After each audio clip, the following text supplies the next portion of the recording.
ಮಾತರ್ಮೇ ಮಾತರಿಶ್ವನ್ನ ಪಿತರತುಲಗುರೋ ಭ್ರಾತರಿಷ್ಟಾಪ್ತಬಂಧೋ ಸ್ವಾಮಿನ್ನ ಸರ್ವಾಂತರಾತ್ಮನ್ನ ಜರ ಜರಯಿತರ್ಜನ್ಮ ಮೃತ್ಯಾಮಯಾನಾಂ ಗೋವಿಂದೇ ದೇಹಿ ಭಕ್ತಿಂ ಭವತಿ ಚ ಭಗವನ್ನೂರ್ಜಿತಾಂ ನಿರ್ನಿಮಿತ್ತಾಂ ನಿರ್ವ್ಯಾಜಾಂ ನಿಶ್ಚಲಾಂ ತದ್ಗುಣಗಣಬೃಹತೀಂ ಶಾಶ್ವತೀಮಾಶು ದೇವ ನಾರಾಯಣಂ ನಮಸ್ಕೃತ್ಯ ನರಂ ಚೈವ ನರೋತ್ತಮಂ ದೇವೀಂ ಸರಸ್ವತೀಂ ವ್ಯಾಸಂ ತಥೋ ಗ್ರಂಥಮುದೀರಯೇ ತಥೋ ಜಯಮುದೀರಯೇ ವಿಜಾನತಾಂ ಅವಿತ್ತಸ್ಯ ಮಧ್ವಸ್ಯ ಜಗತಿ ಗುರೋಃ ಪೂರ್ವಾಚಾರ್ಯಮಹಿಷ್ಠಾನಾಂ ಇಯಂ ಪ್ರಣತಿಮಾಲಿಕಾ ಪೂರ್ಣಜ್ಞಾನಾಯ ವಿದ್ಮಹೇ ಪೂರ್ಣಾನಂದಾಯ ಧೀಮಹಿ ತನ್ನೋ ವ್ಯಾಸ ಪ್ರಚೋದಯಾತ್. ನಾವು ನಾರದರು ಹಾಗೂ ಗರುಡನ ಸಂವಾದವನ್ನು ನೋಡಿದೆವು. ನಾರದರು ಹಾಗೂ ಗರುಡರ ಸಂವಾದವನ್ನು ನೋಡಿದ ಮೇಲೆ ಯುಧಿಷ್ಠಿರ ಮತ್ತೆ ಭೀಷ್ಮಾಚಾರ್ಯರಿಗೆ ಪ್ರಶ್ನೆ ಮಾಡಿದ. ಭೀಷ್ಮಾಚಾರ್ಯರೇ, ನನಗೆ ಮೋಕ್ಷೋಪಾಯವನ್ನು ನುಡಿಯಿರಿ, ಮೋಕ್ಷದ ಬಗೆಗೆ ಹೇಳ್ರಿ, ಅದನ್ನು ನಾನು ಕೇಳಲಿಕ್ಕೆ ಇಷ್ಟಪಡ್ತೇನೆ ಅಂತ. ಆಗ ಭೀಷ್ಮಾಚಾರ್ಯರು ಯಾರೋ ಒಬ್ಬ ಶಿಷ್ಯ, ಯಾರೋ ಒಬ್ಬ ಗುರು, ಅವರಿಬ್ಬರ ನಡುವಣ ಸಂವಾದವನ್ನು ನಿರೂಪಣೆ ಮಾಡಿದರು. ಆ ಶಿಷ್ಯ ಕ್ರಮಬದ್ಧವಾಗಿ ಗುರುಗಳ ಬಳಿ ಬಂದು ಗುರುಗಳಿಗೆ ಹೇಳಿದ, ಓ ಗುರುಗಳೇ, ನನ್ನ ಸೇವೆ ನಿಮಗೆ ತೃಪ್ತಿಕರವಾಗಿದ್ದರೆ ನನಗೆ ಮುಕ್ತಿಯ ಬಗೆಗೆ ಹೇಳಿ, ಎಲ್ಲದರ ಆಯಾಮಗಳ ಬಗ್ಗೆ ಹೇಳ್ರಿ. ಆಗ ಗುರುಗಳು ಹೇಳಿದ್ರು, ಇದು ವೇದದ ರಹಸ್ಯ ನಾನು ಹೇಳ್ತಾ ಇರೋದು. ಎಲ್ಲ ಜೀವರ ಒಳಗಡೆ ಇರುವ ದೇವರ ಬಗೆಗೆ ಇರುವಂತಹ ಮಾತು. ನಾರಾಯಣ ಸರ್ವೋತ್ತಮ, ಅವನನ್ನು ಪಡೆಯಲಿಕ್ಕಾಗಿಯೇ ಸತ್ಯ, ದಾನ, ತಪಸ್ಸು, ಯಜ್ಞ, ತಿತಿಕ್ಷಾ, ದಮ, ಆರ್ಜವ, ಇಂತಹ ನಾರಾಯಣ ಏನಿದ್ದಾನೆ ಅವನ ಮಹತ್ವವನ್ನು ತಿಳಿಯಬೇಕು. ಈ ಕಾಲಚಕ್ರ ಅನ್ನೋದು ಅನಾದಿ ಅನಂತ, ನಿರಂತರವಾಗಿ ತಿರುಗಾಡ್ತಾ ಇರ್ತಾನೆ ಜೀವ. ಈ ಅನಂತವಾದ ಕಾಲಚಕ್ರದ ತಿರುಗಾಟದಿಂದ ತಪ್ಪಿಸ್ಕೊಳ್ಬೇಕು ಅಂತಂದ್ರೆ ಕಾಲನಿಯಾಮಕನಾದ ಭಗವಂತನೊಬ್ಬನೇ ಆಸರೆ. ಅಂತಹ ಪಿತೃಗಳನ್ನು, ದೇವತೆಗಳನ್ನು, ಋಷಿಗಳನ್ನು, ಯಕ್ಷರನ್ನು, ಗಂಧರ್ವರನ್ನು, ನಾಗರನ್ನು, ಅಸುರರನ್ನು, ಮನುಷ್ಯರನ್ನು ದೇವರೇ ಸೃಷ್ಟಿ ಮಾಡುವುದು. ಸೃಷ್ಟಿ ಮಾಡೋದು ಅಂದರೆ ನಿತ್ಯನಾದ ಆತ್ಮನಿಗೆ ಶರೀರವನ್ನು ಕೊಡೋದು. ಇಷ್ಟನ್ನು ನಾವು ಕೇಳಿದೆವು.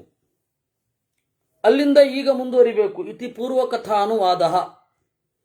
ತಥೈವ ವೇದಾನ್ ಶಾಸ್ತ್ರಾಣಿ ಲೋಕಧರ್ಮಾಂಶ್ಚ ಶಾಶ್ವತಾನ್ ಪ್ರಳಯೇ ಪ್ರಕೃತಿಂ ಪ್ರಾಪ್ಯ ಯುಗಾದೌ ಸೃಜತೆ ಪುನಃ.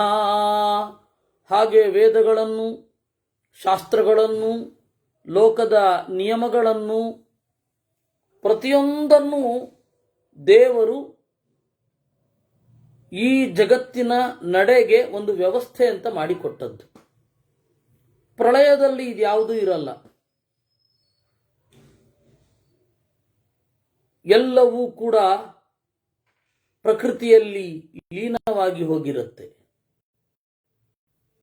ಯುಗಾದವು ಸೃಜತೆ ಪುನಃ, ಮತ್ತೆ ಸೃಷ್ಟಿ ಮಾಡ್ತಾನೆ. ಯಥರ್ಥಿಷು ಋತುಲಿಂಗಾನಿ ನಾನಾ ರೂಪಾಣಿ ಪರ್ಯಯೇ ದೃಶ್ಯಂತೆ ತಾನಿ ತಾನ್ಯೇವ ತಥಾ ಭಾವ ಯುಗಾದಿಷು.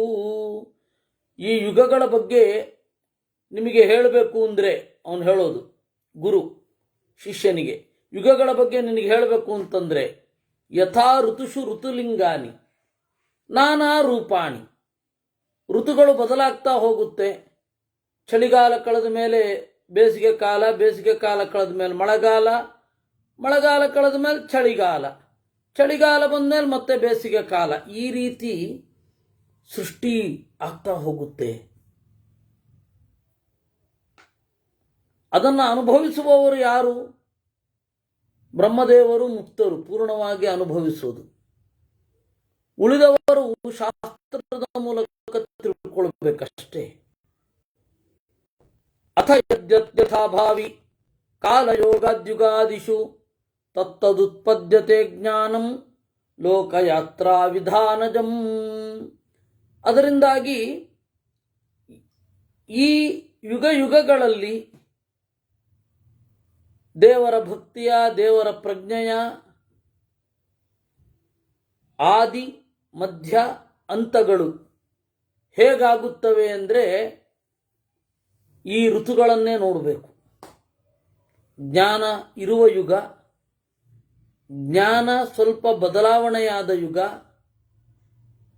ಜ್ಞಾನ ಅಂತ್ಯವಾಗುವ ಯುಗ, ಅಜ್ಞಾನವೇ ತಾಂಡವವಾಡುವ ಯುಗ.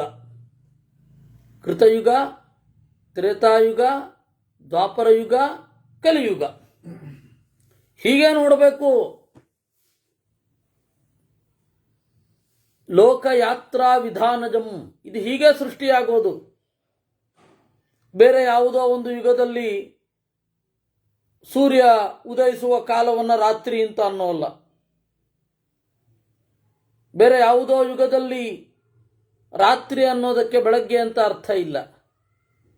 ದೇವರು ಇದನ್ನೆಲ್ಲ ಒಂದೇ ರೀತಿಯಾಗಿ ಇಟ್ಟಿದ್ದಾನೆ. ಕಾರಣ ಏನು ಅಂದರೆ ಜೀವರ ಮೇಲೆ ಅಷ್ಟು ದಯೆ, ನಿತ್ಯವಾದ ಭಾಷೆ, ನಿತ್ಯವಾದ ವರ್ಣವ್ಯವಸ್ಥೆ, ಇವುಗಳನ್ನು ಬಳಸಿಕೊಂಡು ವೇದವನ್ನು ಅರ್ಥ ಮಾಡಿಕೊಂಡು ನನ್ನ ಬಳಿಗೆ ಬರಬೇಕು ಅಂತ ದೇವರ ಕರುಣೆ. ಆಮೇಲೆ ದೇವರ ಅನುಗ್ರಹದಿಂದ ಈ ವೇದವನ್ನು ಹೆಂಗೆ ಪಡಿತಾರೆ? ಇದೆಲ್ಲ ಹೇಳೋದು ವೇದ. ಈ ವೇದವನ್ನು ಹೇಗೆ ಪಡಿತಾರೆ? ಯುಗಾಂತೆ ಅಂತರಹಿತಾನ್ ವೇದಾನ್ ಸೇತಿಹಾತಾನ್ ಮಹರ್ಷಯ ಲೇಭಿರೇ ತಪಸಾ ಪೂರ್ವಂ ಅನುಜ್ಞಾತಾ ಸ್ವಯಂಭುವಾ. ಯುಗಾಂತೆ ಅಂತರ್ಹಿತಾನ್, ಕಲಿಯುಗ ಮುಗಿತಾ ಇದ್ದ ಹಾಗೆ ಕಣ್ಮರೆಯಾದ ವೇದಗಳು, ಇತಿಹಾಸಗಳು, ಇವುಗಳನ್ನು ತಪಸಾ ಪೂರ್ವಂ ಲೇಭಿರೇ, ತಪಸ್ಸಿನಿಂದ ಪಡೆದರು. ಹೇಗೆ? ಅನುಜ್ಞಾತಾ ಸ್ವಯಂಭುವ, ಬ್ರಹ್ಮದೇವರ ಅನುಮತಿಯನ್ನು ಪಡೆದು. ಅಲ್ಲಿಗೆ ಮಧ್ವಾಚಾರ್ಯರು ಋಗ್ಭಾಷ್ಯದಲ್ಲಿ ನಿರೂಪಣೆ ಮಾಡಿದ್ದಾರೆ. ಎಲ್ಲ ವಿದ್ಯೆಗಳನ್ನು ಮೊದಲು ಕಂಡವ ಯಾರು ಅಂದರೆ ಬ್ರಹ್ಮದೇವರು. ಆಮೇಲೆ ಭಾರತೀ ದೇವಿಯರು. ಬ್ರಹ್ಮದೇವರು ಅಂತಂದರೆ ಪ್ರಾಣದೇವರನ್ನು ಇಟ್ಕೊಳ್ಬೇಕು ನೀವು.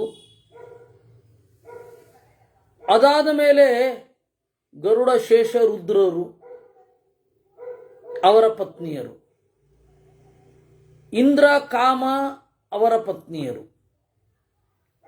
ಇವರೆಲ್ಲ ತೃತೀಯಾಸ್ತೆ ಪ್ರತಿಪತ್ತಾರ ಈರಿತಾಹ, ಮೂರನೆಯ ಲೆವೆಲ್ಲಿನ ಋಷಿಗಳು. ಋಷಿಗಳು ಅಂದರೆ ಕಂಡವರು. ಆಮೇಲೆ ದೇವತೆಗಳೆಲ್ಲ ಕಂಡಾದ ಮೇಲೆ ಋಷಿಗಳು ತಪಸ್ಸನ್ನು ಮಾಡಿಕೊಂಡು ವೇದವನ್ನು ಕಂಡುಕೊಂಡರು. ಅದಕ್ಕೆ ಹೇಳಿದ್ದು ಸ್ವಯಂಭುವ ಅನುಜ್ಞಾತಾ, ಬ್ರಹ್ಮದೇವರ ಅನುಗ್ರಹವನ್ನು ಪಡೆದ ಮೇಲೆ ಅವರಿಗೆ ವೇದ ಅನ್ನೋದು ಹೊಳೆದದ್ದು, ಬೇರೆ ಅಲ್ಲ.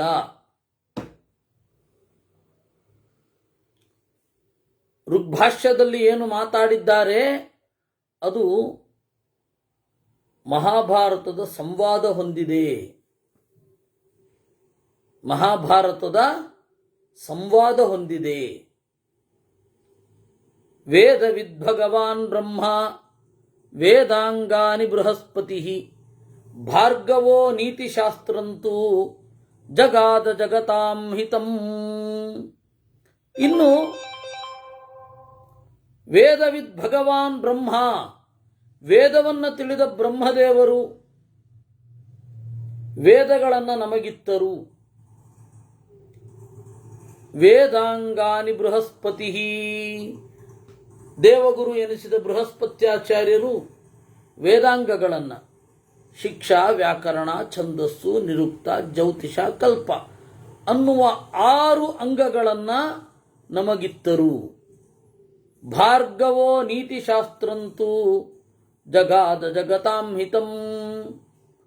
ಆಮೇಲೆ ನೀತಿಶಾಸ್ತ್ರವನ್ನು ಹೇಳಿದವರು ಶುಕ್ರಾಚಾರ್ಯರು.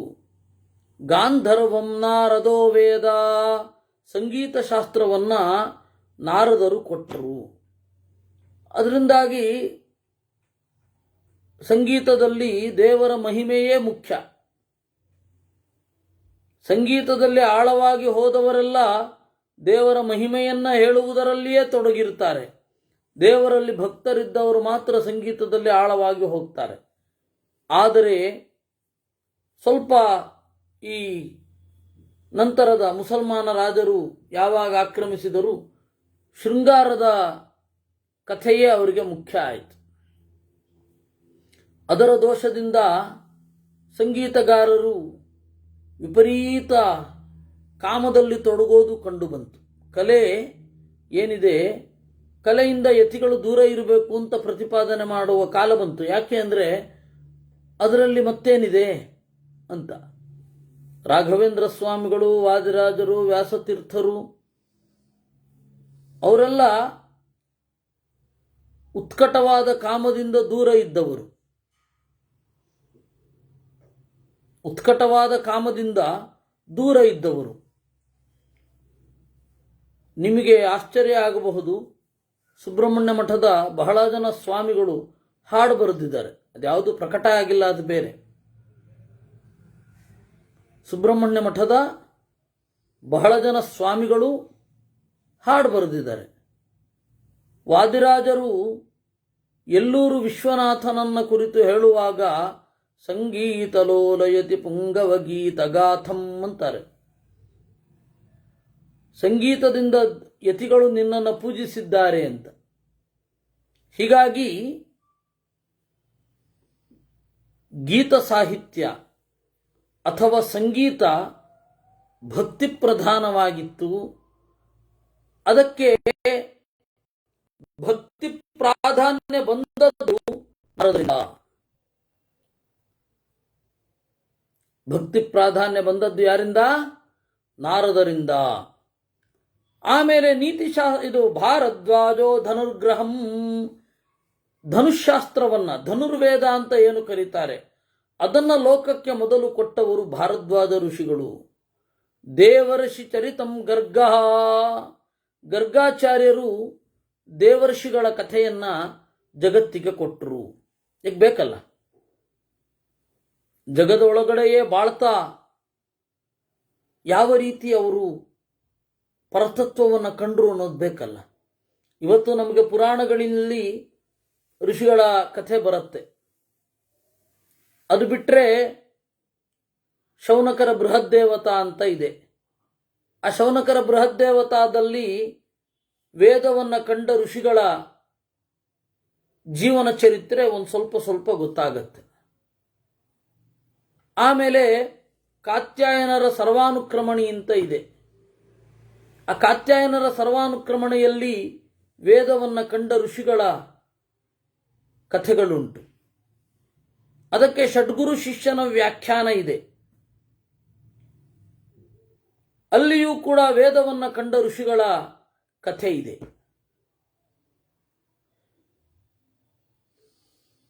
ಅದರಿಂದಾಗಿ ಮೊದಲು ಕೊಟ್ಟದ್ದು ಯಾರು? ಗರ್ಗಾಚಾರ್ಯರು. ಯಾಕೆ? ಮಹಾತ್ಮರು ಹೇಗೆ ಬಾಳ್ತಾರೆ ಈ ಲೋಕದಲ್ಲಿ ಅಂತ ನಮ್ಗೆ ಗೊತ್ತಾಗ್ಬೇಕಲ್ಲ. ಇವತ್ತು ಅದೆಲ್ಲ ಮರೆಯಾಗಿ ಮಹಾತ್ಮರು ಅಂದ್ರೆ ಪವಾಡ ಮಾಡೋರು ಅಂತ ಆಗೋಗಿದೆ. ಅವರಿಗೆ ಅಲೌಕಿಕವಾದ ಅಂಶದ ಹೊಳಹು ಏನಾಗತ್ತೆ, ಅದರ ಲಕ್ಷಣ ಏನು, ಇದು ಗೊತ್ತಾಗಬೇಕು ನಮಗೆ. ಇವತ್ತು ಮಹಾತ್ಮರನ್ನು ಗುರುತಿಸೋದು ಹೇಗೆ ಅಂತ ಹೇಳಿದರೆ, ಅವರು ಹೇಗೆ ಶಾಸ್ತ್ರದಲ್ಲಿ ತೊಡಗಿರ್ತಾರೆ, ಅವರಿಗೆ ಶಾಸ್ತ್ರದಲ್ಲಿಯೇ ತೊಡಗಿದ್ದಾಗ ಆದ ಹೊಳಹುಗಳೇನು, ಇವುಗಳು ಗೊತ್ತಾಗಬೇಕು. ಆದರೆ ನಾವು ನನಗೆ ಈ ಇಷ್ಟಪ್ರಾಪ್ತಿ ಆಯಿತಾ ಇವರಿಂದ, ಇವರು ಮಹಾತ್ಮರು ಅನ್ನುವ ಅಂತ ತೀರ್ಮಾನಿಸುವ ಲೆವೆಲ್ಗೆ ಬಂದು ರೀಚ್ ಆಗೋಗಿದ್ದೀವಿ. ಹೆಂಗೆ ತಿಳಿಬೇಕು ನಮಗೆ? ನೀವು ಹಳೆಯ ರುಚಿಗಳ ಚರಿತ್ರೆಯನ್ನೆಲ್ಲ ನೋಡಿ, ಕಥೆಗಳನ್ನೆಲ್ಲ ಓದಿ, ಅದರಲ್ಲಿ ಜ್ಞಾನವೇ ಪ್ರಧಾನ.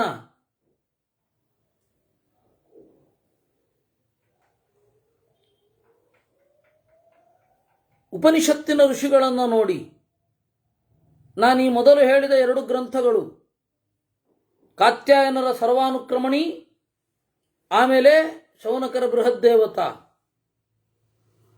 ಆಮೇಲೆ ದೀರ್ಘತಮಸ್, ತೈತ್ತಿರಿಯ ಸಂಹಿತೆಯಲ್ಲಿ ಬರುವ ಋಷಿಗಳ ಕಥೆ, ತೈತ್ತಿರಿಯ ಆರಣ್ಯಕ ಬ್ರಾಹ್ಮಣಗಳಲ್ಲಿ ಬರುವ ಋಷಿಗಳ ಕಥೆ ನೀವು ನೋಡಿದ್ರೆ ಅಲ್ಲಿ ಬೇರೆನೇ ರೀತಿಯಾಗಿದೆ. ಅಲ್ಲಿ ಯಾರಿಗೂ ಅನುಗ್ರಹ ಮಾಡಲ್ಲ. ಅವರು ಬಂದು ಕೇಳಿದವನಿಗೆ ಏನಾದರೂ ಒಂದು ಸ್ವಲ್ಪ ದೇವರ ಬಗ್ಗೆ ಹೇಳಬಹುದು, ತತ್ವದ ಬಗ್ಗೆ ಹೇಳಬಹುದು. ತಗೋ, ನಿನಗೆ ಮನೆ ಆಗತ್ತೆ, ಹೋಗೋ ಅಂತ ಯಾವುದೇ ಅನುಗ್ರಹವೇ ಇಲ್ಲ ಅಲ್ಲಿ. ರಾಮಾಯಣದಲ್ಲಿ, ಮಹಾಭಾರತದಲ್ಲಿ ಬರುವ ಋಷಿಗಳ ಕಥೆಯನ್ನು ನೀವು ನೋಡಿದರೆ, ಪುರಾಣಗಳಲ್ಲಿ ಬರುವ ಋಷಿಗಳ ಕಥೆಯನ್ನು ನೀವು ಕೇಳಿದರೆ, ವೇದಗಳಲ್ಲಿ ಬರುವ ಋಷಿಗಳ ಕಥೆಯನ್ನು ನೀವು ಕೇಳಿದರೆ, ಅವರು ಮಹಾತ್ಮರಲ್ಲ ಅಂತ ನಿಮಗೆ ಅನ್ನಿಸ್ಬಿಡತ್ತೆ. ಕಾರಣ ಏನು ಅಂದರೆ, ಇವತ್ತು ಹಾಗೆ ಅವರು ಮಹಾತ್ಮರು ಅಂದ್ರೇನು, ಅವರು ನಮಗೆ ಅನುಗ್ರಹ ಮಾಡಬೇಕು. ಇವತ್ತು ಸ್ವಾಮಿಗಳ ಹತ್ರ ಬರುವ 70% ಜನ ನಮಗೆ ಅವರಿಂದ ಏನೋ ಆಗಬೇಕು, ಲೌಕಿಕವಾಗಿಯೋ ಅಥವಾ ಲೋಕದಲ್ಲಿ ಕಾಣದ ಏನೋ ಒಂದು, ನನಗೆ ಕಷ್ಟ ಆಗ್ತಾ ಇದೆ, ಮಕ್ಕಳಾಗ್ತಾ ಇಲ್ಲ, ನೀವು ಮಕ್ಕಳನ್ನು ಉಂಟು ಮಾಡಿ. ಇವರು ಮಂತ್ರಾಕ್ಷತೆ ಕೊಟ್ಟರೆ ಅವರು ಮಕ್ಕಳಾಗಬೇಕು, ಈ ನಿರೀಕ್ಷೆ ಇವತ್ತು ಬಂದಿದೆ. ಅದಕ್ಕೆ ತಕ್ಕ ಹಾಗೆ ಅವರು ಮಾಡುವ ತಪಸ್ಸು ಇದರಲ್ಲಿ ವಿನಿಯೋಗ ಆಗಿದ್ದು ಉಂಟು. ಅದರಿಂದಾಗಿ ಜ್ಞಾನದಿಂದ ಋಷಿಗಳನ್ನು ಗುರುತಿಸುವುದು ಹೊರತುಪಡಿಸಿ, ಆಮೇಲೆ ಸಭೆಗಳಲ್ಲಿ ಬೇರೆ ಹೇಳೋದು, ನೋಡಿ ನಮ್ಮ ಶ್ರೀಗಳವರ ಸ್ಮರಣ ಮಾತ್ರದಿಂದ ಅವನು, ಅದು ಎಲ್ಲಿ ಹೇಳಿದೆ? ಹಾಗಿಲ್ಲ. ಅದು ಜ್ಞಾನದ ದಾರಿಯಲ್ಲಿ ಸಾಗಿದವ ಆ ಹೊಳಹನ್ನು ಪಡೆಯೋದು ಏನಿದೆ, ಜ್ಞಾನವನ್ನು ಪಡೆಯೋದು ಹೇಗೆ, ಜ್ಞಾನವನ್ನು ಹೇಗೆ ಪಡೆದ್ರು ಅದು ಋಷಿ ಚರಿತ. ಎಷ್ಟೇ ಜಗತ್ತಿನ ಒಳಗಡೆ ಕಷ್ಟಗಳಿರಲಿ, ಜಗದಾಚೆಗೆ ಅವನು ಯಾವ ತತ್ವವನ್ನು ಹೇಗೆ ನೋಡ್ತಾನೆ ಅನ್ನೋದು ಇಂಪಾರ್ಟೆಂಟು. ನಮಗೆ ಪವಾಡಗಳಿಂದಲೇ ಅವ್ರನ್ನ ದೊಡ್ಡವರನ್ನಾಗಿ ಮಾಡಿದ್ದೇ ವಿನಃ ಅವರ ಸಿದ್ಧಿ ಏನು ಇದೇನು ಗೊತ್ತಿಲ್ಲ. ನೀವು ಇವತ್ತು ಋಷಿಗಳ ಚರಿತ್ರೆಯನ್ನು ನೋಡಿದರೆ, ಸರಿಯಾಗಿ ನೋಡಿದರೆ, ಮೂಲವನ್ನೇ ಓದಿ ನೋಡಿದರೆ ದಿಗ್ಭ್ರಾಂತಿ ಆಗಬೇಕು ನಮಗೆ. ದೇವರು ಆ ತರಹ ಕೊಡ್ತಾನೆ. ಏಕೆಂದರೆ ಶ್ರೀಸ್ತುತಿಯಲ್ಲಿ ಮಧ್ವಾಚಾರ್ಯರು ಅದನ್ನು ಹೇಳ್ತಾರೆ, ಷಡ್ವರ್ಗ ನಿಗ್ರಹ ನಿರಸ್ತ ತಮಸ್ತದೋಚಾಧ್ಯಾಯಂತಿ ವಿಷ್ಣು ಮೃಚಯೋ ಯದಪಾಂಗಲೇಚಂ. ಅವರ ದಾಸರನ್ನು ಆಶ್ರಯಿಸಿ ಲೋಕದಲ್ಲಿ ಅಭೀಷ್ಟವನ್ನು ನೆರವೇರಿಸಿಕೊಳ್ತಾರೆ ಅಂತ ಹೇಳ್ತಾರೆ. ಆದರೆ ಅದೇ ಮುಖ್ಯ ಅಲ್ಲ ಅನ್ನೋದು ಧ್ವನಿ ಇದೆ ಅಲ್ಲಿ. ದೇವರು ಇವ್ರ ಮೂಲಕ ಅನುಗ್ರಹ ಮಾಡಬೇಕು ಅಂತ ಮಾಡಿದ್ರೆ ಆಗುತ್ತೆ. ಆದರೆ ನಾವು ಅದನ್ನು ಪ್ರತಿಯೊಬ್ಬರಲ್ಲೂ ಹೇಗೆ ನಿರೀಕ್ಷೆ ಮಾಡೋದು? ಜ್ಞಾನಿಗಳೆಲ್ಲ ಹಾಗೆ ಮಾಡಲೇಬೇಕು ಅಂತಿಲ್ಲ.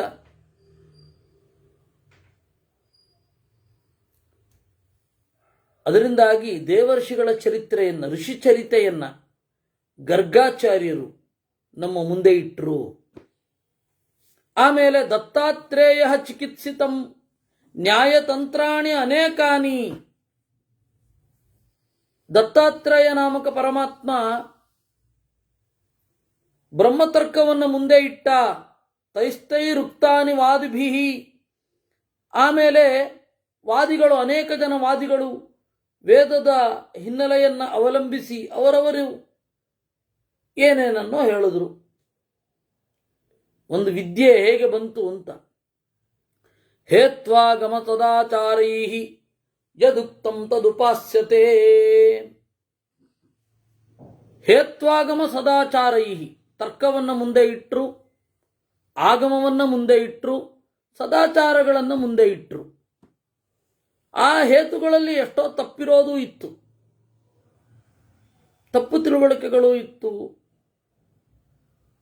ನಮ್ಮ ಗೌತಮರ ನ್ಯಾಯಶಾಸ್ತ್ರ, ಕಣಾದರ ವೈಶೇಷಿಕ ಶಾಸ್ತ್ರ, ಇವುಗಳೆಲ್ಲ ಅದರ ಹಿನ್ನೆಲೆಯಲ್ಲೇ ಬಂದಿರೋದು. ಆಮೇಲೆ ಆಗಮ, ಧರ್ಮಶಾಸ್ತ್ರದ ಕಟ್ಟುನಿಟ್ಟು, ಆಚಾರ ಹೀಗಿರಬೇಕು ಅಂತನ್ನುವ ವಿಧಿ, ಆಯಾ ಕಾಲಕ್ಕೆ ಏನೇನು ಬೇಕೋ ಅದೆಲ್ಲ ಬಂತು. ಆದರೆ ಅದೆಲ್ಲ ಯಾವುದನ್ನು ಉದ್ದೇಶಿಸಿಕೊಂಡು ಇರೋದು? ದೇವರನ್ನು ಉದ್ದೇಶಿಸಿಕೊಂಡು ಇರುವಂಥದ್ದು, ವೇದವನ್ನು ಅವಲಂಬಿಸಿ ಇರುವಂಥದ್ದು. ವೇದ ವಿರೋಧ ಬಂದಾಗ ಅದನ್ನು ಬಿಡಬೇಕು ಅಷ್ಟೇ. ಅದನ್ನು ಹಿಡ್ಕೊಂಡು ಕೂಡ್ಲಿಕ್ಕಾಗಲ್ಲ. ಇದರಿಂದ ದೇವರನ್ನ ತಿಳಿಲಿಕ್ಕಾಗಲ್ಲ ಅಂತಂದಾಗ ಬಿಡಬೇಕಷ್ಟೇ, ಬೇರೆ ದಾರಿ ಇಲ್ಲ. ಹಳೆ ಕಾಲದ ನಿಮ್ಮ ವಾಹನ ಕೆಟ್ಟು ಹೋದರೆ, ನಮ್ಮಪ್ಪ ಓಡಿಸ್ತಾ ಇದ್ದದ್ದು ಅಂತ ಇನ್ನೂ ಲೂನಾ ಓಡಿಸ್ತೀವಾ? ಅಥವಾ ಬೈಕಿಗೆ ಬರ್ತೀರಾ ನೀವು? ಹಾಗೆ ಅನಾದ್ಯಂತಂ ಪರಂ ಬ್ರಹ್ಮ. ಆದರೆ ನಮಗೆ ಇವತ್ತು ಏನಾಗಿದೆ ಅಂದರೆ, ನಮ್ಮ ಹಿಂದಿನವರು ಹೆಂಗೆ ತಪ್ಪು ಹೇಳ್ತಾರೆ, ನಮ್ಮ ಹಿಂದಿನವರು ಹೀಗೆ ಮಾಡಿಲ್ಲ ಅದರಿಂದಾಗ ನಾವು ಹಿಂಗೆ ಮಾಡಲ್ಲ ಅಂತಾರೆ.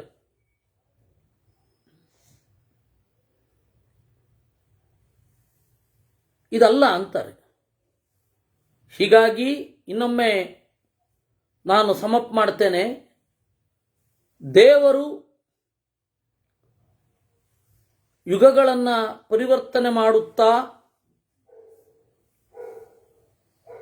ಅರಿವು ಮತ್ತೆ ಅಳಿವು ಇವೆರಡನ್ನೂ ಕೊಡ್ತಾ, ಯುಗಾಂತವಾದಾಗ ಮತ್ತೆ ಋಷಿಗಳಿಗೆ ವೇದಗಳನ್ನು ಹೊಳೆಯಿಸುತ್ತಾನೆ. ಋಷಿಗಳು ಹೊಸದಾಗಿ ಏನನ್ನೂ ಕಾಣುವುದಿಲ್ಲ, ಬ್ರಹ್ಮಾದಿ ದೇವತೆಗಳು ಕಂಡದ್ದನ್ನೇ ವೇದಗಳನ್ನು ಕಾಣುತ್ತಾರೆ. ಅದರಿಂದಾಗಿ ಮೇಲುನೋಟದಲ್ಲಿ ಋಷಿಗಳಿಗಿಂತ ದೇವತೆಗಳು ಕಳಪೆ ಅಂತನ್ನುವ ಭಾವನೆ ಬೇಡ.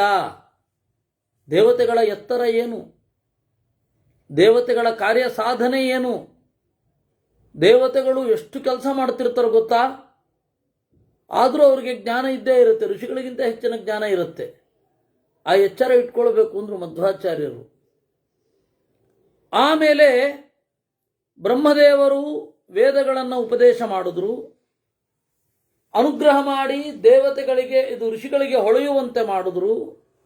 ಬೃಹಸ್ಪತ್ಯಾಚಾರ್ಯರು ವೇದಾಂಗಗಳನ್ನಿತ್ತರು, ಶುಕ್ರಾಚಾರ್ಯರು ನೀತಿಶಾಸ್ತ್ರವನ್ನಿತ್ತರು, ಸಂಗೀತ ಶಾಸ್ತ್ರವನ್ನು ನಾರದರು ಕೊಟ್ಟರು, ಭಾರದ್ವಾಜರು ಧನುರ್ವಿದ್ಯೆಯನ್ನು ಕೊಟ್ಟರು, ಋಷಿಗಳ ಚರಿತ್ರೆಯನ್ನು ಗರ್ಗಾಚಾರ್ಯರು ಕೊಟ್ಟರು, ದತ್ತಾತ್ರೇಯ ನಾಮಕ ಭಗವಂತ ಚಿಕಿತ್ಸಾ ವೇದವನ್ನು ಬ್ರಹ್ಮತರ್ಕಗಳನ್ನು ಕೊಟ್ಟ. ನಂತರ ಬೇರೆ ಬೇರೆ ವಾದಿಗಳು ಆ ವೇದವನ್ನು ಅವಲಂಬಿಸಿ ದೇವರನ್ನ ಕುರಿತು ಅನೇಕ ನ್ಯಾಯ ತಂತ್ರಗಳನ್ನು ಜಗತ್ತಿನಲ್ಲಿ ಇಟ್ಟರು. ಹೇತು ಅಂದರೆ ತರ್ಕ, ಆಗಮ ಅಂತಂದ್ರೆ ಧರ್ಮಶಾಸ್ತ್ರ, ಸದಾಚಾರ ಅಂದರೆ ಆಚಾರ ಸಂಹಿತೆ. ಅದರಿಂದ ದೇವರನ್ನ ತಿಳಿಯಲಿಕ್ಕೆ ಇವೆಲ್ಲ ದಾರಿ. ಆದರೆ ಈ ದಾರಿ ಪೂರ್ಣ ದೇವರನ್ನ ತಿಳಿಸುವುದಿಲ್ಲ. ಅದನ್ನು ಹೇಳುತ್ತಾರೆ, ಅನಾದ್ಯಂತಂ ಪರಂ ಬ್ರಹ್ಮ ನ ದೇವಾ ನರ್ಷಯೋ ವಿದುಹು ಏಕಸ್ತದ್ವೇದ ಭಗವಾನ್ ಧಾತಾ ನಾರಾಯಣ ಪ್ರಭು. ಕೊನೆಯಿರದ, ಮೊದಲಿರದ ಪರಬ್ರಹ್ಮನನ್ನ ದೇವತೆಗಳಾಗಲಿ ಋಷಿಗಳಾಗಲಿ ಪೂರ್ತಿ ತಿಳಿದಿಲ್ಲ. ಪೂರ್ತಿಯಾಗಿ ತಿಳಿದವನೊಬ್ಬನೇ, ಧಾತಾ ನಾರಾಯಣ ಪ್ರಭು. ಎಲ್ಲವನ್ನೂ ಹೊತ್ತ ಭಗವಂತ ಅದನ್ನು ತಿಳಿದಿದ್ದಾನೆ. ಅಂದರೆ ದೇವರು ಮಾತ್ರ ಪೂರ್ತಿಯಾಗಿ ತಿಳಿದಿದ್ದಾನೆ ಅಂತ ಅರ್ಥ. ನಾರಾಯಣಾದೃಶಿಗಣಾ ತಥಾ ಮುಖ್ಯಾಸ್ತುರಾತುರಾ ರಾಜರಚಯ ಪುರಾಣಶ್ಚ ಪರಂ ದುಃಖಭೇದಂ. ನಾರಾಯಣನಿಂದ ಋಷಿಗಣಗಳು ತಿಳಿದಿದ್ದಾರೆ, ಹಾಗೆ ದೇವತೆಗಳು, ಗಂಧರ್ವರು ಮೊದಲಾದವರು, ರಾಜರ್ಷಿಗಳು ತಿಳಿದಿದ್ದಾರೆ. ಪುರಾಣಾಹ ರಾಜರಚಯ, ಬಹಳ ಹಳಬ ರಾಜರೂ ಆಗಿ ಋಷಿಗಳೂ ಆದ ಮಹಾನುಭಾವರು ಜನಕಾದಿಗಳು ತಿಳಿದಿದ್ದಾರೆ ದುಃಖಕ್ಕೆ ಔಷಧ ಯಾರು ಅಂತ. ರಾಜರಚಯ ಪುರಾಣಾಶ್ಚ ಪರಮಂ ದುಃಖಭೇಚಜಂ. ಅದಕ್ಕೆ ಮಧ್ವಾಚಾರ್ಯರು ಗೀತಾ ಭಾಷ್ಯದಲ್ಲಿ ಅದನ್ನೇ ಹೇಳಿದ್ರು. 4ನೆಯ ಅಧ್ಯಾಯದಲ್ಲಿ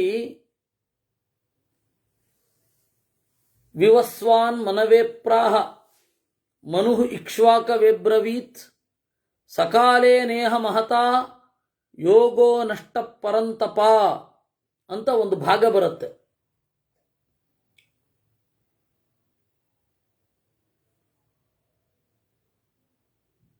ಇದು ಬಹಳ ಹಳೆಯದು, ಗೀತೆಯಲ್ಲಿ ಹೇಳಿದ ಸಬ್ಜೆಕ್ಟ್. ಕಾಲಾನಂತರ ಮರ್ತೋಗಿದ್ದಾರೆ. ಆ ಮರ್ತೋಗಿದ್ದನ್ನು ನಾನು ಮತ್ತೆ ನೆನಪಿಸ್ತಾ ಇದ್ದೀನಿ ಅಂತಾನೆ ಕೃಷ್ಣ ಅರ್ಜುನನಿಗೆ.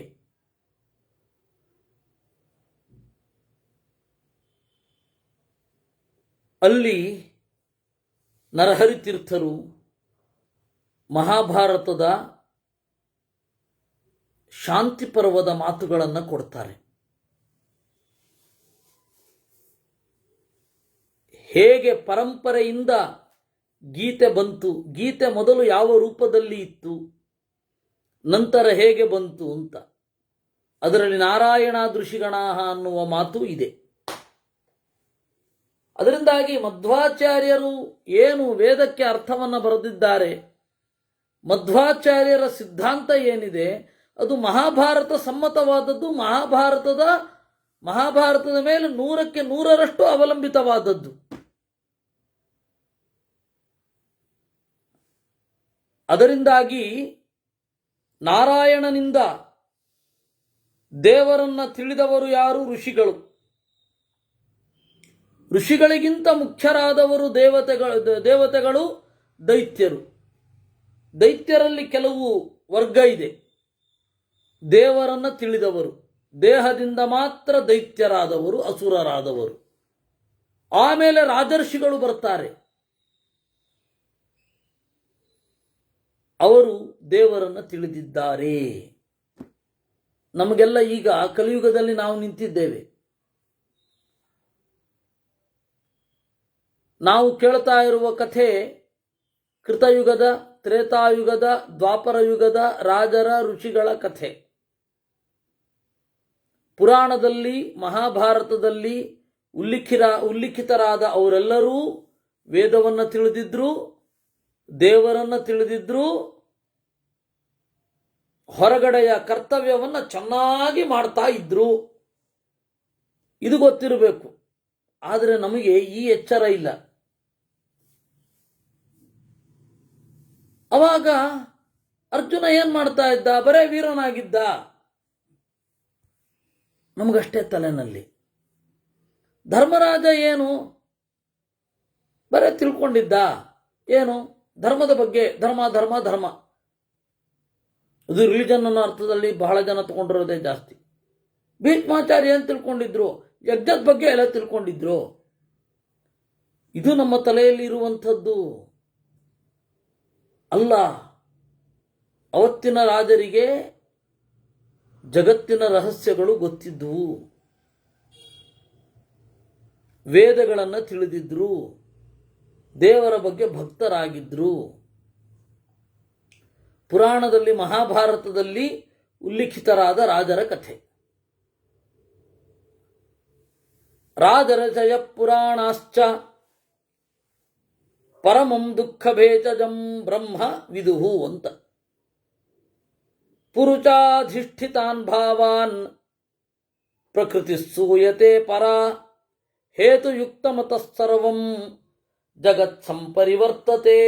ನಾವು ಪುರಾಣವನ್ನು ಓದುವಾಗ ಇರಬೇಕಾದ ಅನಿವಾರ್ಯವಾದ ಪ್ರಜ್ಞೆಯನ್ನ ಇಲ್ಲಿ ನಿರೂಪಣೆ ಮಾಡ್ತಾ ಇರೋದು. ವೇದವನ್ನು ಚಿಂತನೆ ಮಾಡುವಾಗ ಪುರಾಣಗಳ ಮೂಲಕ ರಾಜರನ್ನ ಋಷಿಗಳನ್ನ ಚಿಂತನೆ ಮಾಡಬೇಕಾದ್ರೆ ಅವರು ಭಗವದ್ಭಕ್ತರು,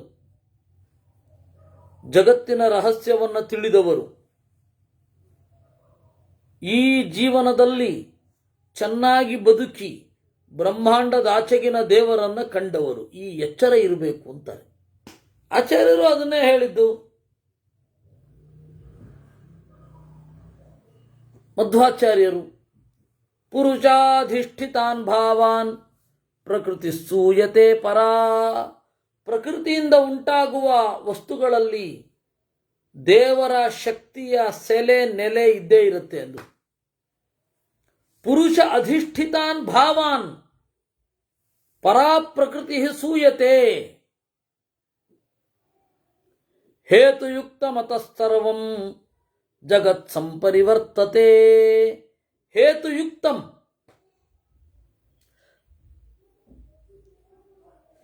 ದೇವರ ಶಕ್ತಿ ಆ ವಸ್ತುಗಳಲ್ಲಿ ನೆಲೆಗೊಂಡಿರುತ್ತೆ.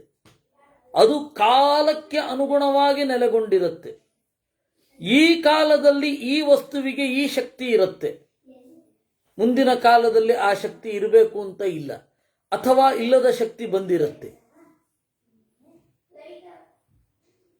ಕೆಲವೊಮ್ಮೆ ಇರುತ್ತೆ, ಅದು ಈ ಕಾಲದಲ್ಲಿ ಅದು ಬರಬೇಕು ಅಂತ ಇರುತ್ತೆ. ಇವಾಗ ಪ್ಲಾಸ್ಟಿಕ್ ಕೃತಯುಗದಲ್ಲಿತ್ತೋ, ತ್ರೇತಾದಲ್ಲೋ ದ್ವಾಪರದಲ್ಲಿತ್ತೋ, ಕಲಿಯುಗದಲ್ಲಿ ಎಷ್ಟು ದಿವಸದಿಂದ ಶುರು ಆಯಿತು? ಕೆಲವು 100 ವರ್ಷಗಳು, 100 ವರ್ಷದಿಂದ ಶುರು ಆಗಿದೆ ಅಂತ ಇಟ್ಕೊಳ್ಳೋಣ. ನಮಗೆ ಪರ್ಫೆಕ್ಟ್ ಡೇಟ್ ಗೊತ್ತಿಲ್ಲದೆ ಹೋದ್ರು ಸ್ವಲ್ಪ ದಿವಸದಿಂದ ಶುರು ಆಗಿತ್ತು.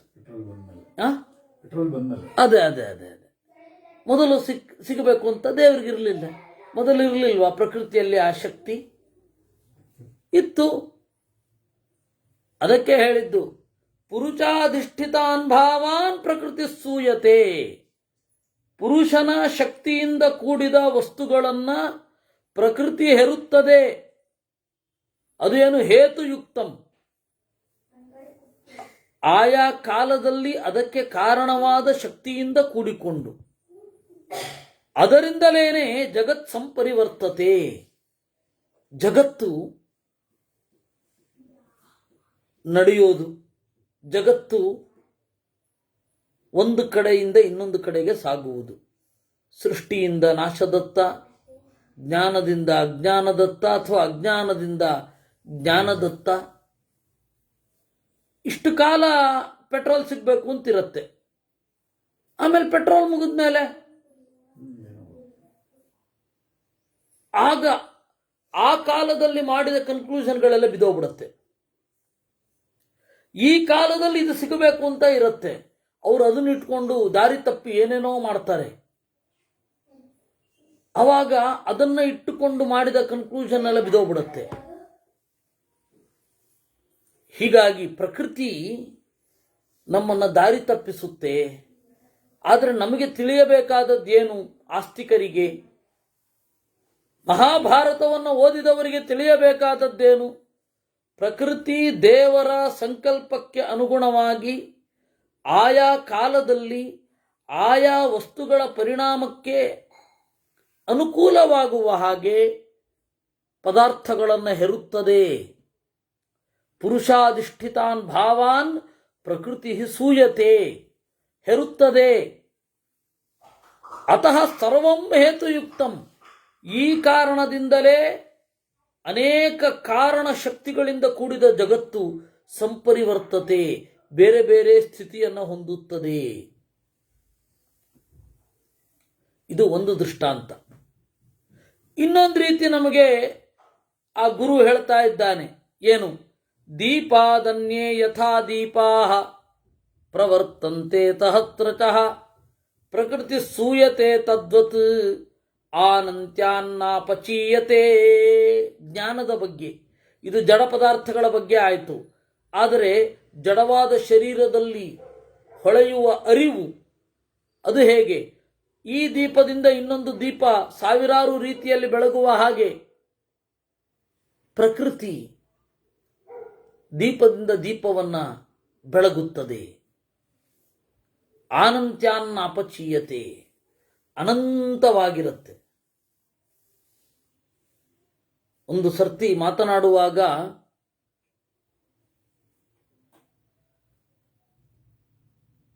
ನನ್ನ ಗುರುಗಳ ಹತ್ತಿರ ಮಾತನಾಡುವಾಗ ನಾನಿದನ್ನು ಹೇಳಿದ್ದೆ.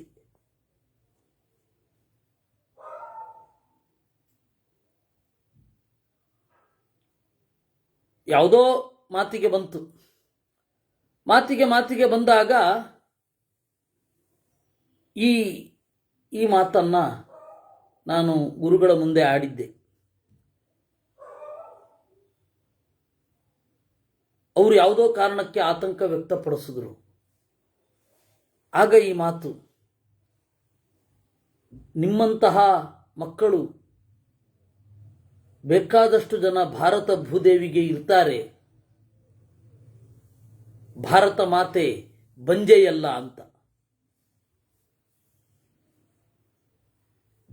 ಅವತ್ತು ಬಹಳ ಜನ ನಾನು ಗುರುಗಳಿಗೆ ಎದುರಾಗಿ ಆಡಿದೆ ಅಂತ ಅಂದುಕೊಂಡಿದ್ರು.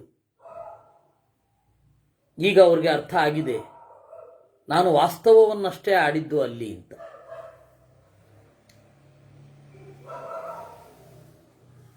ಅದರಿಂದಾಗಿ ದೀಪಾದನ್ಯೇ ಯಥಾ ದೀಪಾಹ, ಒಂದು ದೀಪದಿಂದ ಇನ್ನೊಂದು ದೀಪ ಬೆಳಗುತ್ತೆ, ಆ ದೀಪದಿಂದ ಇನ್ನೊಂದು ದೀಪ ಬೆಳಗುತ್ತೆ. ಹಾಗೆ ಶುದ್ಧ ಜ್ಞಾನದ ಪರಂಪರೆ ಧಾರಾವಾಹಿನಿಯಾಗಿ ಇದ್ದೇ ಇರುತ್ತೆ. ಈ ದಿವಸ ಇರದಿರಬಹುದು, ಯಾವುದೋ ಒಂದು ಕಡೆ ಇರುತ್ತೆ, ಮತ್ತೆ ಅದಿನ್ನೆಲ್ಲೋ ಹೊತ್ಕೊಂಡು ಉರಿತಾ ಇರುತ್ತೆ. ಅದರಿಂದಾಗಿ ದೇವರ ಜವಾಬ್ದಾರಿ ಅದು. ಶುದ್ಧವಾದ ಜ್ಞಾನದ ಸೆಲೆಯನ್ನು ಇಟ್ಟಿರ್ತಾನೆ. ಹಾಗೆ ಬಂದದ್ದೇ ಮಧ್ವಾಚಾರ್ಯರಲ್ವ. ಆ ಕಾಲದಲ್ಲಿ ಎಷ್ಟು ಜನರಿಗೆ ಪ್ರಶ್ನೆ ಇತ್ತು. ಸುಬ್ರಹ್ಮಣ್ಯ ಪಂಡಿತರು ಸಾಯುವಾಗ ಹೇಳಿಲ್ವಾ, ನಕಲವು ನಿರ್ಗುಣ ಭಾವನಾ ಸುಖಾಯ. ಮಗು,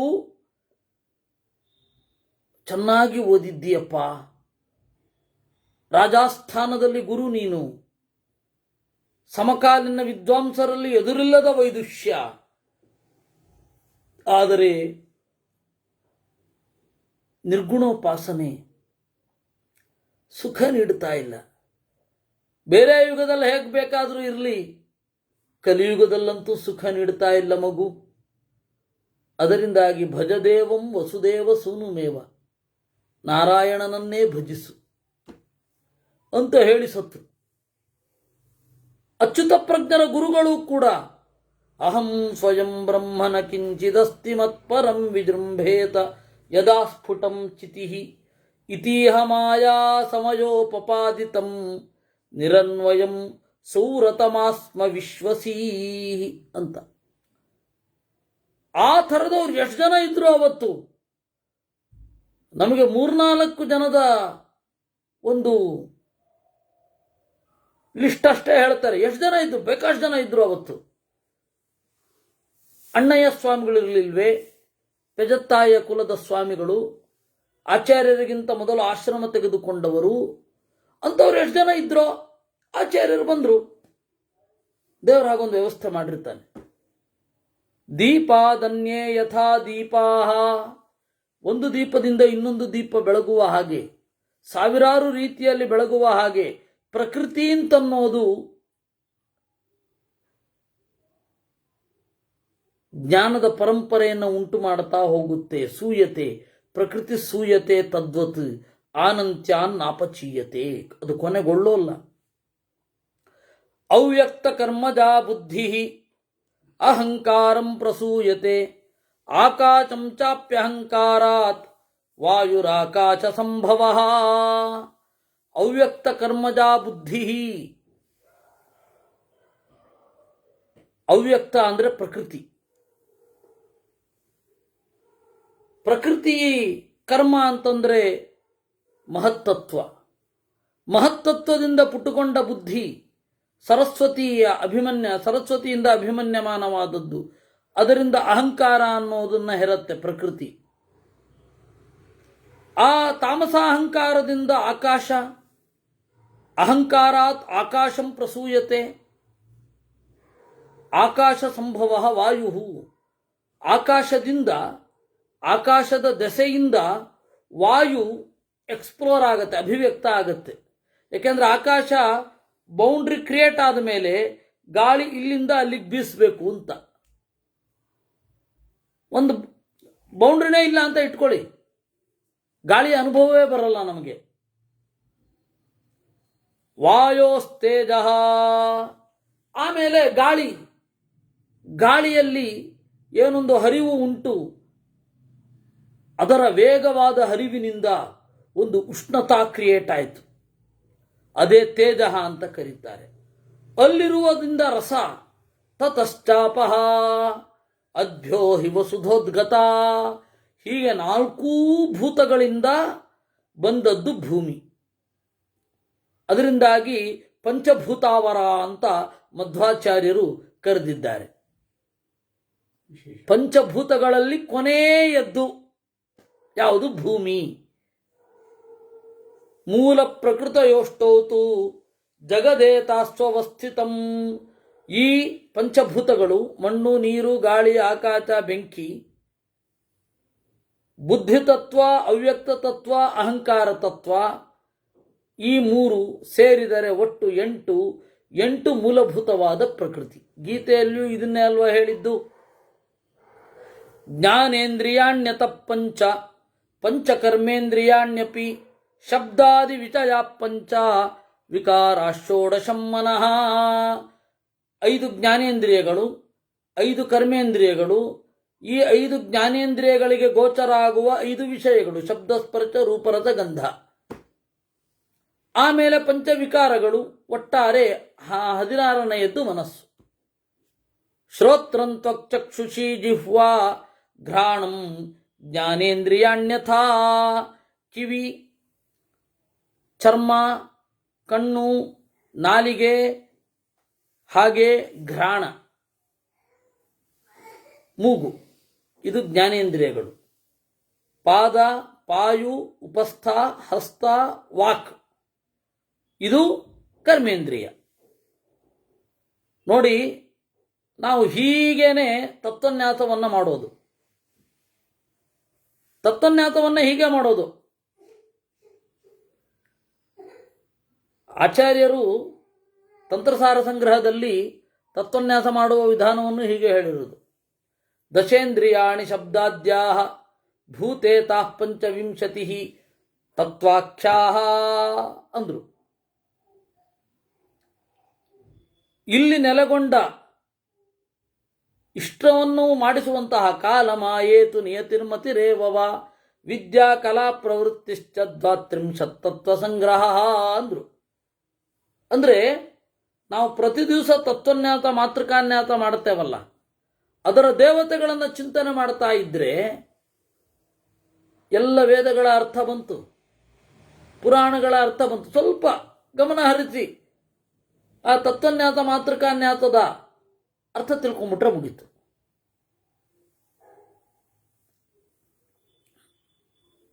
ಗೀತೆಯಲ್ಲಿ, ಭಾಗವತದಲ್ಲಿ, ಮಹಾಭಾರತದ ಈ ಮೋಕ್ಷ ಧರ್ಮ ಪರ್ವದಲ್ಲಿ ಇರುವ ಭಾಗಗಳೇ. ಇದನ್ನು ಎಷ್ಟು ಚಂದ ಮಾಡಿಕೊಟ್ಟಿದ್ದಾರೆ ತಂತ್ರಶಾಸ್ತ್ರದಲ್ಲಿ ಮಧ್ವರು. ಶಬ್ದ ಸ್ಪರ್ಶೋಥ ರೂಪಂಚ ರಸೋಗಂಧಸ್ತಥೈವ ಚ ವಿಜ್ಞೇಯಂ ವ್ಯಾಪಕಂ ಚಿತ್ತಂ ತೇಷು ಸರ್ವಗತಂ ಮನಃ. ಶಬ್ದ, ಸ್ಪರ್ಶ, ರೂಪ, ರಸ, ಗಂಧ ಇವುಗಳಲ್ಲಿ ವ್ಯಾಪಕವಾದದ್ದು ಚಿತ್ತ. ರಸಜ್ಞಾನೇತು ಜಿಹ್ವೇಯಂ ವ್ಯಾಹೃತೆ ವಾಕ್ ತಥೈವ ಚ.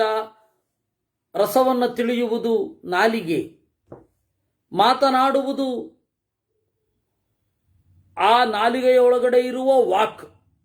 ಆ ತತ್ವ ಅಗೋಚರ, ಆದರೆ ಕೇಳಿ ಆದ್ರಿಂದಾಗಿ ನಮಗದು ಗೊತ್ತು.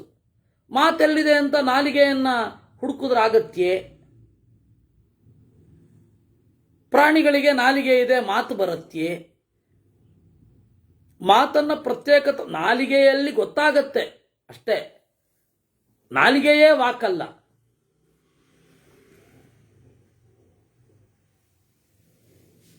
ಇಂದ್ರಿಯೈರ್ವಿವಿಧೈರ್ಯುಕ್ತಂ ಸರ್ವೈರ್ವ್ಯಸ್ತಂ ಮನಸ್ತಥಾ. ಒಟ್ಟಾರೆ ಏನು ಹೇಳಬೇಕು ಅಂದರೆ, ಬೇರೆ ಬೇರೆ ಇಂದ್ರಿಯಗಳಲ್ಲಿ ಅದರ ಜೊತೆಗಿರುವಂಥದ್ದು ಮನಸ್ಸು. ವಿದ್ಯಾತ್ತು ಷೋಡಶೈತಾನಿ ದೈವತಾನಿ ವಿಭಾಗತಃ ದೇಹೇಶು ಜ್ಞಾನಕರ್ತಾರಂ ಉಪಾಸೀನಮುಪಾತತೆ. ಈ 16 ದೇವತೆಗಳು, ಪಂಚಕರ್ಮೇಂದ್ರಿಯಗಳ ದೇವತೆಗಳು, ಪಂಚ ಜ್ಞಾನೇಂದ್ರಿಯಗಳ ದೇವತೆಗಳು, 5 ವಿಷಯಗಳ ದೇವತೆಗಳು, 15 ಆಯಿತು.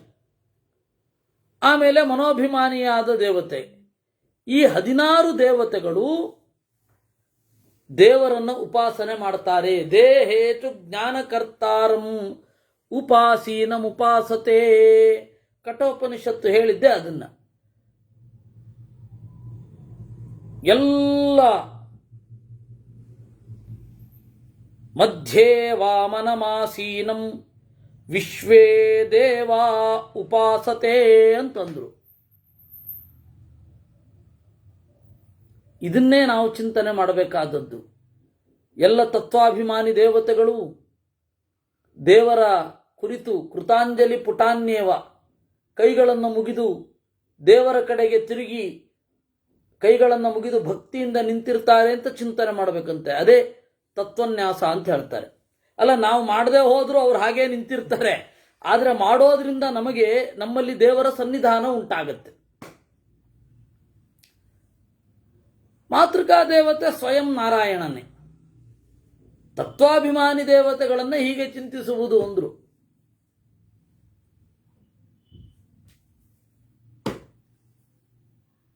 ದೇಹೇಶು ಜ್ಞಾನಕರ್ತಾರಂ ಉಪಾಸೀನಮುಪಾತತೆ. ನೋಡಿ, ನೀವು ಮಧ್ವರಿಗೆ, ಈ ಮಧ್ವರು ಒಂದು ಸದಾಚಾರ ಸಂಹಿತೆಯನ್ನು ಕೊಟ್ಟಿದ್ದಾರೆ.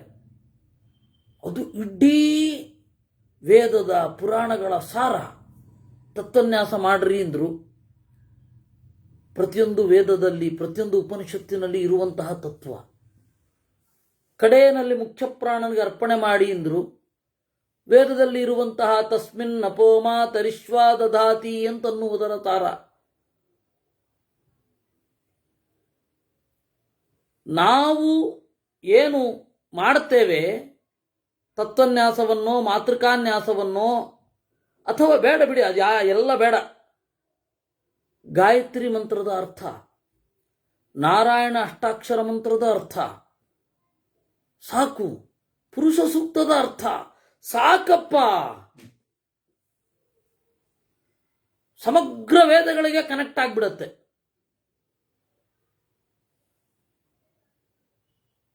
ಅದನ್ನ ಇಟ್ಟುಕೊಂಡ್ರೆ ಓಹ್, ನಮ್ಮ ಚಿಂತನೆಯ ವಿಸ್ತಾರ ಇದು ಅಂತ. ಹೀಗಾಗಿ ಸಂಧ್ಯಾವಂದನೆ ಅನ್ನೋದು ಅಧ್ಯಯನ ಆಗ್ಬಿಡತ್ತೆ. ಸಂಧ್ಯಾವಂದನೆ ಅನ್ನೋದೇನಿದೆ, ಆ ಸಂಧ್ಯಾವಂದನೆ ಅನ್ನೋದು ಎಷ್ಟೂ ಹಿಗ್ಗಿಸಬಹುದು, ಎಷ್ಟೂ ಸಂಕ್ಷಿಪ್ತವಾಗಿ ಮಾಡಬಹುದು. ನಮ್ಮ ದೈನಂದಿನ ಕ್ರಿಯೆಗಳೆಲ್ಲ ಅಷ್ಟೇ. ಆಚಾರ್ಯರೇ ಆ ಅಂಶ ಹೇಳಿದ್ದು. ಗೀತಾ ತಾತ್ಪರ್ಯದಲ್ಲಿ 18ನೇ ಅಧ್ಯಾಯದಲ್ಲಿ ಶಾಸ್ತ್ರಕ್ಕೆ ಅನುಗುಣವಾಗಿ ದೇವರ ಪೂಜೆಯನ್ನಾಗಲಿ ಸಂಧ್ಯಾವಂದನೆಯನ್ನಾಗಲಿ ಶಾಸ್ತ್ರಕ್ಕೆ ವಿರೋಧ ಬರದಂತೆ ಎಷ್ಟು ಹಿಗ್ಗಿಸಬಹುದು, ಎಷ್ಟು ಚಿಕ್ಕದಾಗಿ ಮಾಡಬಹುದು ಅಂತ ಹೇಳ್ತಾರೆ. ಎಂತೆಂಥ ಅಂಶಗಳನ್ನು ಕೊಡ್ತಾರೆ ಗೊತ್ತಾ? ಅಯ್ಯೋ, ಅಷ್ಟು ಕೊಡಲಿಕ್ಕೆ ಸಾಧ್ಯ ಇಲ್ಲ ಒಬ್ರು. ದುರಂತ ಏನು ಗೊತ್ತಾ? ಪ್ರತಿ ಸರ್ತಿ ಮಧ್ವನವಮಿಯಲ್ಲಿ ಮಧ್ವಾಚಾರ್ಯರ ಬಗ್ಗೆ ಲೇಖನ ಬಂದಾಗ ಜಗತ್ಸತ್ಯ, ಪಂಚಭೇದ ಇಷ್ಟರಲ್ಲೇ ಮುಗಿದೋಗ್ತಾ ಇದೆ. ಯಾರ್ಯಾರಿಗೆ ಬರೆಯುವ ಅವಕಾಶ ಬರುತ್ತೆ, ನಾವು ಹುಡ್ಕೊಂಡು ಹೋಗೋರಲ್ಲ. ಯಾರ್ಯಾರಿಗೆ ಅವಕಾಶ ಬರುತ್ತೆ ಅವ್ರಿಗೆ ತಲೆನಲ್ಲಿ ಮೆದುಳೇ ಇಲ್ವಾ ಅಂತ ಇಷ್ಟೇ ಬರೀತಾರೆ. ಬೇರೆ ಬರಿಬೇಕು ಆಚಾರ್ಯರನ್ನ ಅಂತ ಅನ್ಸೋದೇ ಇಲ್ವಾ ಅವರಿಗೆ ಅಂತ ನನಗೆ ಆಶ್ಚರ್ಯ ಆಗುತ್ತೆ. ಪ್ರತಿ ಸರ್ತಿಯ ಮಧ್ವನವಮಿಯ ಲೇಖನವನ್ನ ಕೂಡಿ ಹಾಕಿದರೆ ಅದು ವಿಶ್ವಕೋಶ ಆಗಬೇಕು. ಅಷ್ಟು ಚಂದದ ವಿಷಯಗಳುಂಟು. ಯಾಕೆ ನಮ್ಮ ಜನಕ್ಕೆ ಗೊತ್ತಾಗೋದಿಲ್ಲ? ಆಶ್ಚರ್ಯ ಆಗತ್ತೆ. ಪತ್ರಿಕೆಯವ್ರಿಗೆ ಇಂಥವರೇ ಕಣ್ಣಿಗೆ ಬೀಳ್ತಾರೋ ಅಥವಾ ಪತ್ರಿಕೆ ಬರೆದ ಮೇಲೆ ಇಷ್ಟೇ ಬುದ್ಧಿ ಓಡುತ್ತೋ, ಅದು ದೈವ ನಿಯಮ, ನಮ್ಗೆ ಗೊತ್ತಿಲ್ಲ.